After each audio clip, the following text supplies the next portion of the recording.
그 일 후에 하나님이 아브라함을 시험하시려고 그를 부르시되 아브라함아, 내가 여기 있나이다. 네 아들 네 사랑하는 독자 이삭을 데리고 모리아 땅으로 가서 내가 네게 일러준 한 산 거기서 그를 번제로 드리라. 아브라함이 아침에 일찍이 일어나 나귀의 안장을 지우고 두 종과 그의 아들 이삭을 데리고 번제에 쓸 나무를 쪼개어 가지고 떠나 하나님이 자기에게 일러주신 곳으로 가더니 제3일에 아브라함이 눈을 들어 그곳을 멀리 바라본지라. 이에 아브라함이 종들에게 이르되 너희는 나귀와 함께 여기서 기다리라. 내가 아이와 함께 저기 가서 예배하고 우리가 너희에게로 돌아오리라. 아브라함이 이에 번제나무를 가져다가 그의 아들 이삭에게 지우고 자기는 불과 칼을 손에 들고 두 사람이 동행하더니 이삭이 그 아버지 아브라함에게 말하여 이르되 내 아버지여, 내 아들아, 내가 여기 있노라. 불과 나무는 있거니와 번제할 어린 양은 어디 있나이까? 내 아들아, 번제할 어린 양은 하나님이 자기를 위하여 친히 준비하시리라. 두 사람이 함께 나아가서 하나님이 그에게 일러주신 곳에 이른지라. 이에 아브라함이 그곳에 제단을 쌓고 나무를 버려놓고 그의 아들 이삭을 결박하여 제단 나무 위에 놓고 손을 내밀어 칼을 잡고 그 아들을 잡으려 하니 여호와의 사자가 하늘에서부터 그를 불러 이르시되 아브라함아, 아브라함아, 내가 여기 있나이다. 그 아이에게 내 손을 대지 말라. 그에게 아무 일도 하지 말라. 내가 내 아들, 내 독자까지도 내게 아끼지 아니하였으니 내가 이제야 내가 하나님을 경외하는 줄을 아노라. 아브라함이 눈을 들어 살펴본즉 한 순양이 뒤에 있는데 뿔이 수풀에 걸려 있는지라. 아브라함이 가서 그 순양을 가져다가 아들을 대신하여 번제로 드렸더라. 아브라함이 그 땅 이름을 여호와 이레라 하였으므로 오늘날까지 사람들이 이르기를 여호와의 산에서 준비되리라 하더라.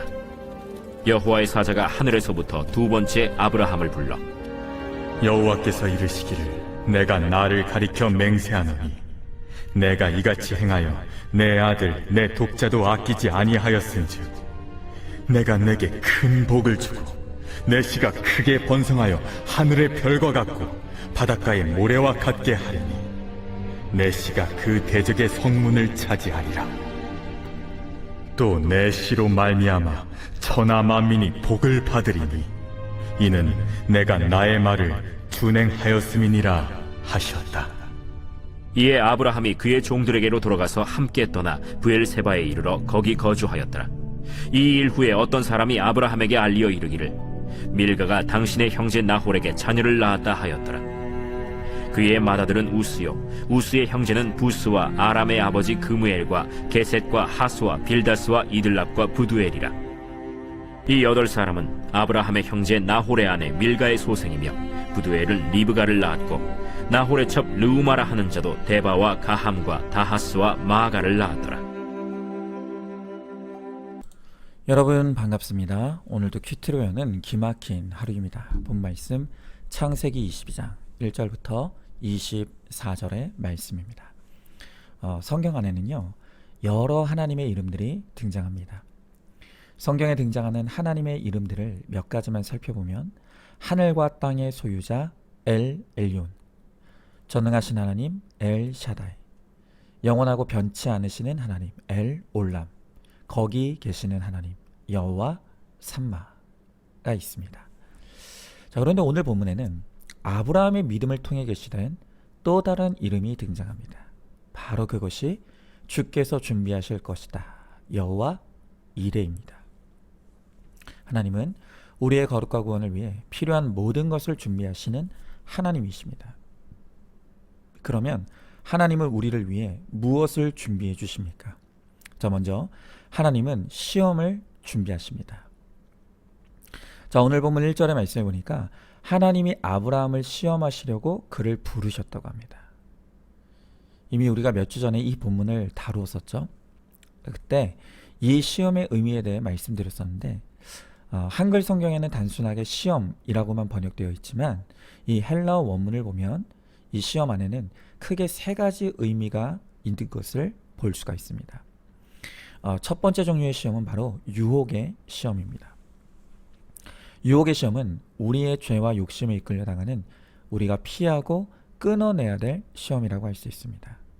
자, 우리가 요셉의 이야기를 생각해 보면 요셉이 보디발의 아내로부터 성적인 유혹을 당합니다. 그때 요셉이 어떻게 했죠? 그 유혹의 현장에서 도망갑니다. 바로 이때 요셉이 당한 시험이 바로 유혹의 시험이죠. 그리고 두 번째 종류의 시험이 시련의 시험입니다. 이 시련의 시험은 참고 견뎌야 할 시험입니다. 자, 우리가 다시 요셉을 생각해 보면 보디발의 아내로부터 유혹을 당한 요셉이 오히려 그 아내로부터 무고한 고발을 당해서 감옥에 갇히게 됩니다. 바로 이때 요셉이 당한 시험은 바로 시련의 시험이죠. 이 시험 가운데 요셉은 탈출할 생각을 하기는커녕 그 환경에 순종하면서 간수들의 인정을 받기까지 합니다. 유혹은 딱 끊어야 되는 것이고 시련은 견뎌야 하는 것이죠.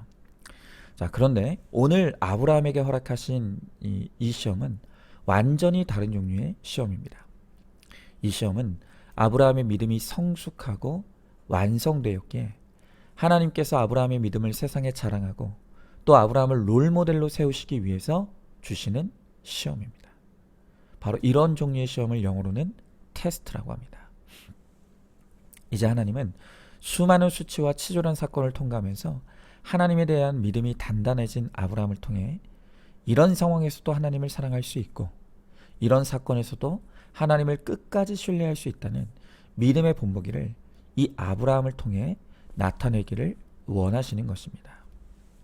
그러니까 아브라함의 믿음의 수준이 높아지니 이제 하나님도 수준 높은 시험을 아브라함에게 허락하셔서 이제 그를 통해 하나님의 영광을 드러내고 하나님의 살아계심을 선포하시고자 하는 것입니다.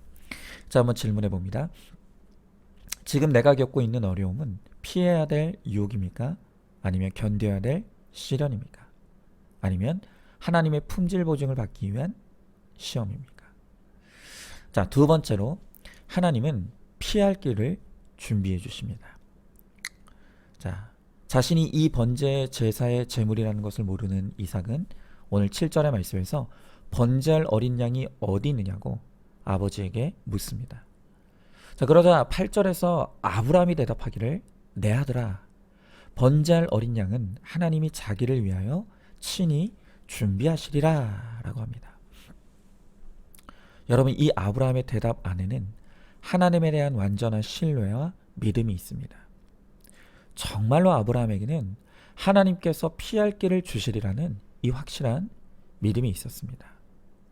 물론 그도 도대체 하나님께서 어떤 방식으로 피할 길을 주실지 알지는 못했지만 그러나 하나님은 모든 것을 그분의 통제 아래 두시고 적절한 때 필요한 것을 준비해 주실 것이라는 것을 아브라함은 굳게 믿었다는 것입니다.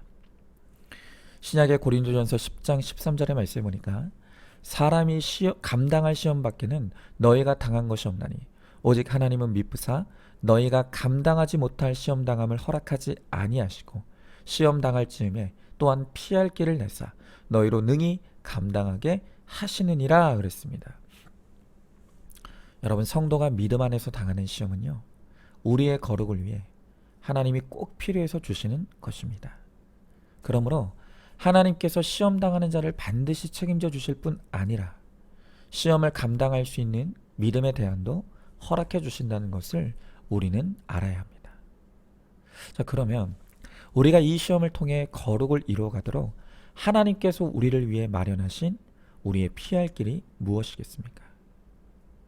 우리가 시험 당할 때 반드시 피해야 될 곳은 바로 예배와 말씀의 자리입니다. 그것이 유혹의 시험이든 또 시련의 시험이든 또 테스트의 시험이든 우리에게 힘든 시험이 왔을 때 우리는 반드시 예배의 자리로 들어와야 합니다. 또한 더 간절한 큐티로 묵상하고 엎드려 기도해야 합니다. 그리고 지금 이 시험에서 내가 이루어야 될 믿음의 순종과 적용이 무엇인지를 생각해야 합니다. 여러분, 이 고난이 하나님이 우리들에게 주신 문제지라면 성경이 바로 그 문제의 해답을 알려주는 교과서입니다. 고난이 주제가 되고 성경이 교과서가 되며 성령이 스승되실 때 우리의 고난은 더 이상 고난이 아닌 축복이 되는 것입니다. 그런데 반면에 우리가 고난이 왔을 때 가장 경계해야 될 것도 있습니다. 그것이 바로 내 열심입니다. 여러분, 우리가 시험에서 통과하기 위해서 가장 중요한 것은 그 시험의 정답을 아는 것입니다.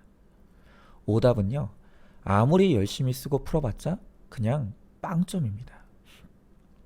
고난 가운데 내 방법, 내 생각, 내 열심에 집중하면 오히려 문제가 더 꼬이고 복잡해질 뿐입니다. 이럴 때는 더 잠잠히 예배와 묵상의 자리에서 하나님이 우리들에게 무엇을 말씀하시는지를 들어야만 합니다. 특별히 모든 고난에는 반드시 내가 봐야 할 나의 악과 죄가 있습니다. 고난을 통해 말씀으로 꾸짖어 주시는 하나님의 책망을 듣고 회개하며 회개에 합당한 적용을 이루는 것, 바로 그것이 고난을 허락하신 하나님이 기뻐하시는 뜻입니다. 제가 우리 안산중학교를 통해 고난을 만나게 되었을 때 저는 한동안 제 생각에 빠져 있었습니다. 그러면서 문제 해석보다는 문제 해결에만 집중했던 시간들이 있었습니다. 그러면서 밤에 잠자리에 누워도 도대체 이 문제를 어떻게 해결할까? 이렇게 할까? 저렇게 할까? 오만 가지 생각을 하느라 잠을 이룰 수가 없었습니다. 생각을 멈추려고 해도 생각이 멈춰지지 않는 것이 지옥이 정말 따로 없었습니다. 그러면서 어느 때는 문제를 피해 다 그만두고 도망갈까도 생각했다가 또 어느 때는 이런저런 시나리오를 써가면서 이렇게 말할까? 저렇게 반박할까? 이렇게 행동할까? 수없이 싸울 궁리도 했습니다. 그런데 그러면 그럴수록 문제가 풀리는 것이 아니라 점점 꼬여가고 제 자신도 피폐해져 가는 것을 느꼈습니다.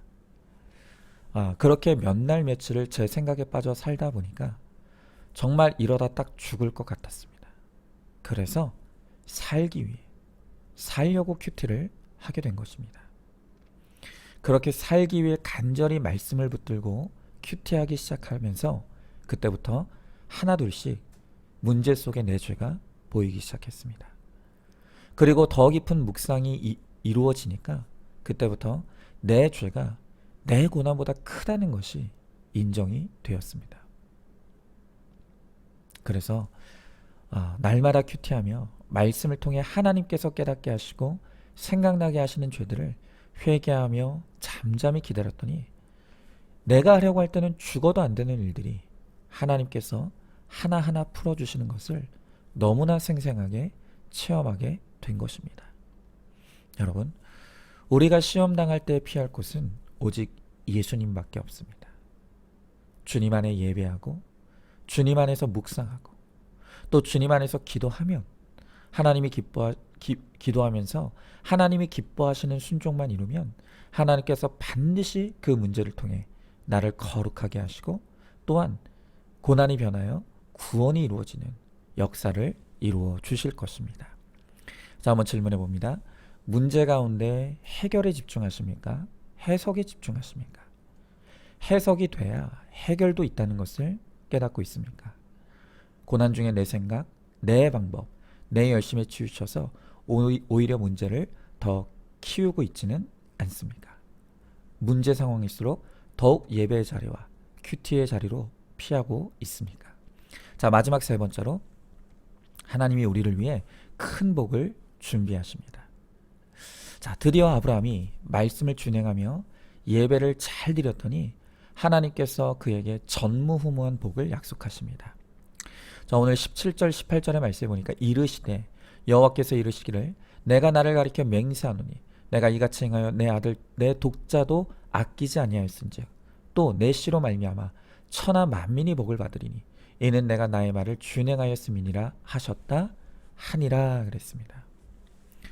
여러분, 지금 하나님은 아브라함에게 그냥 복도 아니고 큰 복을 주시겠다고 약속하십니다. 우리는 복이라는 말만 들어도 눈이 번쩍 뜨이고 부럽기만 합니다. 그런데 하나님은 아브라함에게 그냥 복이 아닌 큰 복을 주시겠다고 약속하시는 것입니다. 여러분 지금 하나님께서 아브라함에게 주시겠다고 하시는 그 큰 복이란 무엇입니까? 자, 성경이 언제나 복을 언급할 때 이 복은 히브리어로 바라크의 복이라는 것을 우리는 반드시 알아야 합니다. 내가 원하고 바라는 것이 복이 아니라 하나님께서 우리에게 주시는 이 바라크의 복이 진짜 복이라는 것입니다. 여러분 그러면 바라크의 복이 무엇입니까? 이 큰 복, 바라크의 복은 이 세상에 미련을 두지 않고 의를 위하여 핍박받고 말씀을 주야로 즐거워하는 바로 그것이 오늘 성경에서 하나님이 아브라함에게 주시겠다고 약속하시는 그 바라크의 복입니다. 그러니까 세상의 복이 아니라 예배의 복인 것입니다. 여호와께 무릎 꿇고 기도하고 경배하는 복입니다. 우리가 세상적인 정욕과 탐심을 미련 없이 포기하면 하나님이 나의 소유가 되어주시고 나의 상급이 되어주십니다. 하나님이 나의 하나님이 되시는 것이야말로 가장 큰 복이 아니면 무엇이겠습니까? 하나님이 내 편이 되시고 하나님이 나를 위해 모든 것을 준비해 주시는 이 여호와 이레의 하나님을 우리가 누리게 되면 더 이상 염려할 것이 없습니다. 걱정할 필요가 없습니다. 여러분 그런데 지금 내가 가장 두려워하고 있는 세상의 근심과 두려움이 무엇입니까? 자식 때문에 근심합니까? 배우자가 나를 걱정하게 합니까? 아니면 물질과 건강이 나를 두렵게 합니까? 여러분, 그 염려와 걱정을 여호와 이레의 하나님 앞에 내려놓으시고 맡기시기 바랍니다. 하나님께서 나를 위해 모든 것을 준비하고 계시다고 말씀하십니다. 그것을 믿고 이제는 나의 세상의 모든 걱정과 근심을 하나님께 맡기고 나는 하나님을 예배하고 다른 영혼을 섬기고 돌보는 사명을 감당해 보시기 바랍니다. 그러면 여호와 이레의 하나님께서 모든 것을 준비하시고 예비해 주시는 복을 반드시 우리들에게 베풀어 주실 것입니다. 그것을 믿고 오늘도 여호와 이레의 하나님 안에서 참 평안과 소망을 누리시기 바랍니다. 자, 한번 질문해 봅니다. 지금 나의 가장 큰 걱정과 근심과 두려움은 무엇입니까? 그 두려움과 근심 가운데 하나님이 어디 계십니까? 나를 위해 모든 것을 준비해 주시는 여호와 이레의 하나님을 믿으십니까? 이제까지 여호와 이레의 하나님께서 나를 위해 어떤 것들을 예비하시고 어떤 것들을 채워주셨는지를 다시금 기억해 보시기 바랍니다. 자, 오늘도 3월 10일 보석상자입니다. 내 안에 보배, 즉 예수님이 계시다면 그 보배가 빛을 발하기 위해서 나는 질그릇이 되어야 합니다. 아멘. 우리 함께 기도하겠습니다. 하나님 감사합니다. 오늘 주님은 말씀을 통해 우리의 모든 것을 준비하시고 예비하시는 여호와 이레의 하나님을 우리들에게 보여주십니다. 하나님 그렇습니다. 지나온 나의 모든 삶을 바라보면 시마다 때마다 하나님께서 나를 위해 모든 것을 준비하시고 예비하시며 또한 가장 좋은 길로 나를 인도해 주셨던 하나님이심을 고백할 수밖에 없습니다. 그러나 내가 그렇게 하나님의 은혜 가운데 여기까지 왔건만 우리는 또다시 우리 앞에 문제와 사건이 닥치면 그 문제와 사건 앞에서 벌벌 떨고 두려워할 수밖에 없는 연약한 우리입니다. 주님, 우리의 믿음 없는 것을 불쌍히 여겨 주시옵소서. 이제는 나의 세상 근심과 걱정을 주님의 발 앞에 내려놓을 수 있게 하시고 여호와 이레의 하나님을 강하게 믿고 신뢰함으로 이 땅에서도 하나님의 나라를 누리며 평강과 소망이 넘치는 우리의 믿음에 복된 삶이 되게 하시고 또한 믿음 안에서 우리가 정말 사명 감당하는 믿음의 복된 삶을 살아갈 수 있도록 우리 주님께서 함께하여 주시옵소서. 믿사오며 사랑이 많으신 우리 예수님 이름 받들어 기도드리옵나이다. 아멘. 오늘도 큐티로 기막힌 하루를 살아내는 하늘가족 공동체 우리 모든 성도님 되시기를 주님의 이름으로 축복합니다.